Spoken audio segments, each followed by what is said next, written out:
This video is sponsored by InVideo AI. It was the night of November 13th, 1942. USS San Francisco silently steamed off Guadalcanal. On the bridge, Captain Cassin Young's face was a mask of grim determination. Abruptly, Rear Admiral Daniel Callaghan delivered their orders. They were to engage the Japanese force, even when it was vastly superior in numbers and firepower. With his voice barely above a whisper, Young told Callaghan they would not survive this. The words hung in the air, heavy with the weight of impending doom. Callaghan's reply was steady, resolute. Quote, "I know, but we have to do it." 5 cruisers and 8 destroyers of Task Group 67-4 plowed through the inky blackness, each sailor aboard, knowing they were sailing into the jaws of death. They were all that stood between a Japanese task force bent on obliterating Henderson Field, the vital American airstrip on Guadalcanal.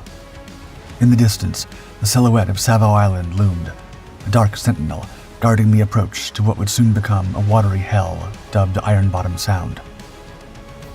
Little did these brave men know that in the hours to come, they would be thrust into one of the most savage and chaotic naval battles in history. A fight so intense, so close-quartered and brutal, that it would be likened to, quote, minnows in a bucket, live bait. As the American force steamed forward, Japanese battleships, cruisers, and destroyers were already splitting into deadly groups, setting the stage for a nightmarish collision of steel, fire, and flesh. In the balance hung not just the fate of Guadalcanal, but potentially the entire Pacific campaign. Creating documentaries about naval warfare isn't just about chronicling battles and ships. It's about immersing viewers in the vast, unpredictable world of the oceans, where titans of steel once clashed and history was forged. But let's face it, producing high-quality videos on naval history can feel like you're commanding a World War II destroyer single-handedly. It's a mammoth task. Enter InVideo AI, the world's most used AI video creator, and your first mate in the choppy waters of video production. This revolutionary tool is like having an entire crew at your fingertips, ready to help you navigate the complexities of content creation. Just as the invention of radar transformed naval warfare, InVideo AI is changing the game in video editing. Allow us to show you the ropes. We simply write a basic prompt about the Battle of Midway, and watch how quickly InVideo AI assembles a compelling narrative. Impressive, isn't it? But that's just the tip of the iceberg. One of InVideo AI's most powerful features is its ability to generate subtitles automatically. This is crucial for a global audience, which may include many non-native English speakers. Imagine creating a detailed analysis of the HMS Dreadnought's revolutionary design.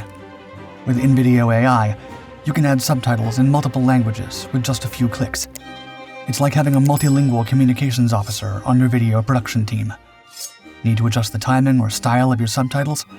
The intuitive edit command system makes it as easy as plotting a course on a clear day. But InVideo AI doesn't stop at subtitles. Its voice cloning technology is like having a seasoned narrator always on standby. Incredibly, with InVideo AI, you can create up to 4 videos for free. But if you're ready to launch a full-scale production offensive, we recommend the paid plan. Starting at just $20 a month, it's like upgrading from a patrol boat to a battleship. You'll get watermark-free videos, access to voice cloning, and a vast arsenal of high-quality stock footage. Navigate to the link in the description and use our code DARKSEAS50 to double your video generation credits in your first month. With InVideo AI, you'll be creating ship-shape videos in no time. As Task Group 67-4 sailed into the unknown, thousands of miles away in Tokyo, Admiral Isoroku Yamamoto clenched his fist. The stalemate on Guadalcanal had dragged on for 3 months, bleeding Japan's resources dry. Now was the time to break it. His order was clear: destroy Henderson Field at all costs. 2 massive battleships, Hiei and Kirishima, along with a contingent of cruisers and destroyers, were already steaming towards Guadalcanal. Their 14-inch guns could reduce the airfield to rubble, paving the way for 8,000 fresh troops to retake the island. Victory here could turn the tide of the entire war. But standing in their way was the hastily assembled Task Group 67-4. 5 cruisers formed its backbone: San Francisco, Portland, Helena, Atlanta, and Juneau. The force was completed by destroyers Cushing, Laffey, Sterrett, O'Bannon, Aaron Ward, Barton, and Monson. It was a motley crew, many of the ships never having operated together before. At the helm of this makeshift armada was Rear Admiral Daniel Callaghan, a man known for his calm demeanor under fire. His flag flew from San Francisco, where Captain Cassin Young, a Medal of Honor recipient from Pearl Harbor, commanded. Beside them sailed Rear Admiral Norman Scott, another veteran of the Guadalcanal campaign. As the American ships plowed through the darkness, tension mounted. Every man aboard knew the stakes. Henderson Field was the linchpin of the entire Guadalcanal operation. If it fell, so too would American hopes in the South Pacific. Miles ahead, the Japanese force split into 3 groups, a lethal net closing in on the Americans. Rear Admiral Hiroaki Abe led the main body, with Hiei at its center. Light cruisers and destroyers fanned out to the east and west, ready to envelop any opposition. The stage was set for a clash that would make the waters of Ironbottom Sound run red. As the distance between the two forces narrowed, the calm seas belied the storm of steel and fire about to be unleashed. At 1:25 a.m. on November 13th, the calm of the Guadalcanal night was shattered. American and Japanese forces collided in an uneven battle. The destroyer USS Cushing, leading the American column, suddenly found herself illuminated by Japanese searchlights. In an instant, the night erupted into chaos. The battle that ensued defied conventional naval tactics. Ships from both sides intermingled in a furious melee, firing at point-blank range. As naval historian Samuel Eliot Morison would later describe, it was like, quote, a barroom brawl after the lights had been shot out. In the confusion, friend and foe became indistinguishable. The American destroyers bore the brunt of the initial assault. USS Cushing, caught in the crossfire, was quickly reduced to a burning hulk. USS Laffey, displaying incredible bravery, charged straight at the Japanese battleship Hiei. For a few crucial minutes, Laffey's guns blazed, pouring shells into Hiei's superstructure at near point-blank range. But the destroyer's audacity came at a terrible cost. A salvo from Hiei's 14-inch guns tore Laffey apart, sending her to the bottom with most of her crew. USS Barton and Monson suffered similar fates. Barton, split in two by a torpedo, sank in minutes. Monson, ablaze from stem to stern, fought on until there was nothing left to fight with. Her crew abandoned the ship, many jumping into waters thick with burning oil. The American cruisers surged into the fray as the destroyers fought their last battles. USS San Francisco, with Admirals Callaghan and Scott aboard, found herself in the heart of the Japanese formation. In the confusion, she briefly fired on the already stricken USS Atlanta. This triggered Callaghan to issue the urgent command, quote, cease fire on ships, which sparked immediate confusion among the ranks. Some misunderstood it as a general ceasefire, forcing Callaghan to quickly clarify his order amidst the chaos. As the smoke cleared, the heavy cruiser San Francisco found itself face-to-face with the formidable battleship Hiei, both vessels steaming on opposite courses. At a mere 2,500 yards, the two flagships unleashed devastating broadsides into each other, their guns roaring as they were simultaneously pummeled by enemy fire from all sides. In this furious exchange, San Francisco's 8-inch shells repeatedly hammered Hiei, one of them striking a critical blow that crippled the battleship's steering. But San Francisco was not unscathed. It came under relentless fire from the light cruiser Nagara and was also engaged by the battleship Kirishima. The destroyer Amatsukaze launched 4 torpedoes at San Francisco, only to miss as the torpedoes fired too close and failed to arm. The destroyer barely avoided a catastrophic collision. As San Francisco endured a barrage from both sides, a devastating salvo from Hiei's 14-inch guns found its mark, smashing into the bridge. The hail of shells wounded Captain Young, and in a cruel twist of fate, another blast from Hiei's secondary batteries obliterated Rear Admiral Callaghan and all but one of his staff. Yet another brutal hit claimed the life of the acting executive officer, Commander Joseph C. Hubbard, while the wounded XO, Commander Crowder, was lost as he lay in his bunk. Despite the tragic loss of their leaders, the crew of San Francisco fought on with unyielding resolve. Though wounded, Lieutenant Herbert Schoenland took command of the embattled ship. Boatswain's mate First Class Reinhard Kepler, gravely injured, organized firefighting efforts that ultimately saved the vessel from total destruction. Their heroism would later earn them both the Medal of Honor. Meanwhile, the light cruisers Atlanta and Juno were caught in the crossfire. With her bow obliterated and fires blazing uncontrollably, Atlanta was eventually scuttled after the battle. Juno, having suffered a torpedo strike, limped away from the inferno, only to be sunk later that day, taking nearly her entire crew down with her. The Japanese forces held the upper hand as the battle raged into the night. Their superior night-fighting capabilities and the lethal long-lance torpedoes wreaked havoc on the American fleet.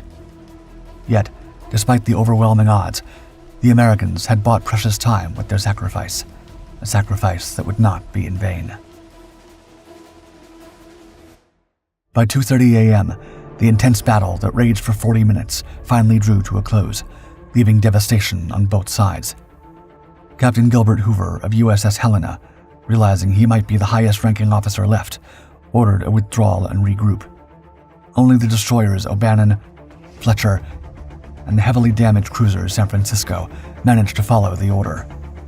Daybreak revealed a sea littered with burning, sinking, and crippled ships. On the American side, the destroyers Laffey and Barton had been sunk. The flaming wrecks of Cushing and Monson were still afloat but would sink later that day. The light cruiser Atlanta was slowly sinking, necessitating her scuttling despite valiant efforts to save her. Aaron Ward suffered a similar fate, while the heavily damaged cruisers Juno and Sterret limped away to eventually rendezvous with Helena. The cruiser Portland was stuck in high-speed circles due to a damaged rudder, but was later towed into Tulagi by the heroic tug Bobolink, which had been rescuing survivors throughout the day. In total, about 1,400 U.S. survivors were saved and brought to Guadalcanal, many of them severely wounded. The Japanese battleship Hiei was still afloat, but rudderless, attempting to leave the battle area by using her engines for steering. She fired on the Aaron Ward, but failed to hit her, before Bobolink towed the destroyer to safety. The battleship Kirishima had escaped with minor damage, while the destroyer Akatsuki had been sunk. The destroyer Udachi was burning but still afloat, and her surviving crew had been rescued by the destroyer Samidare, who then attempted to scuttle Udachi with a torpedo.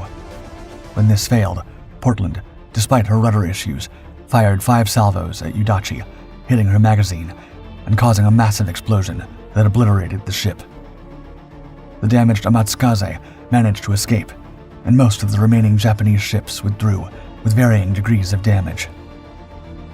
On November 13th at 11 a.m., Captain Hoover's group, including Helena, Fletcher, O'Bannon, and the damaged Juno and Sterret, was heading toward Espiritu Santo when they encountered the Japanese submarine I-26. The I-26, which had previously torpedoed USS Saratoga, fired several torpedoes at San Francisco. One torpedo missed, but struck Juno, causing a catastrophic explosion that took most of her crew. Hoover, unable to search for survivors due to the threat of further attacks, signaled a passing B-17 to report the coordinates. Tragically, only 10 of Juno's 700 crew members survived after days adrift. Hoover was later relieved of command by Admiral Halsey, and Halsey later admitted that the decision was unjust. Meanwhile, Hiei, under constant attack from U.S. aircraft, was hit by multiple bombs and torpedoes, but refused to sink. Her captain, Nishida, initially resisted abandoning the ship, but incorrect reports of engine damage forced him to order the crew to evacuate. Hiei finally succumbed sometime during the night of November 13th to 14th, marking the first Japanese battleship lost in World War II, despite orders from Yamamoto to keep her afloat as a diversion. The American losses were severe. 2 anti-aircraft cruisers, Atlanta and Juno, and 4 destroyers, Cushing, Laffey, Barton, and Monson, had been sunk. The cruisers San Francisco and Portland were seriously damaged. The human cost was staggering. 1,439 American sailors had been lost, including Rear Admirals Callaghan and Scott. The sinking of Juneau would lead to an additional tragedy, the loss of all 5 Sullivan brothers, which shocked the nation. Despite these losses, the American force had achieved its primary objective. Henderson Field remained operational, a fact that would prove crucial in the coming days. Japanese plans to land 8,000 reinforcements on Guadalcanal were thwarted, with only 2,000 troops eventually reaching the island, most of their supplies lost.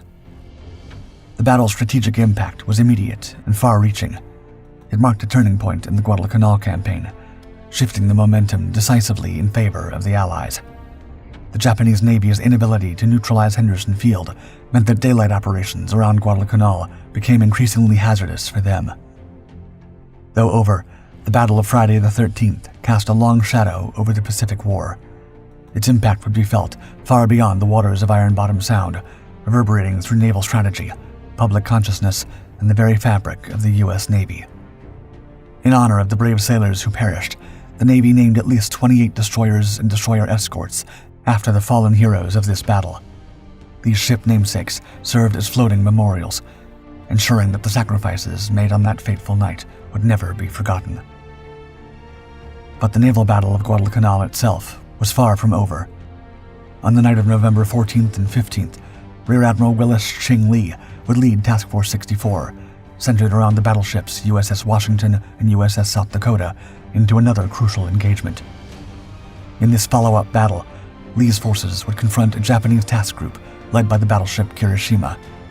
The night would see Washington, guided by Lee's expert use of radar, sink Kirishima in a decisive action. This engagement would mark the first time in history that one battleship sank another in a one-on-one duel using radar-directed fire.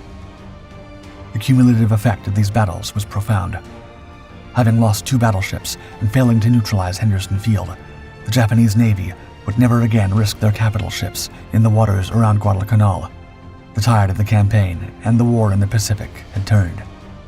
In the years that followed, the lessons learned from these engagements would shape U.S. naval doctrine. The importance of radar, the vulnerability of ships to air attack, and the brutal nature of close-quarters night fighting would all influence future ship designs and battle tactics. The Battle of Friday the 13th and its aftermath stand as a testament to the courage of sailors on both sides, the role of technology in modern warfare, and the often razor-thin margin between victory and defeat in naval combat. Its legacy continues to be studied and honored to this day.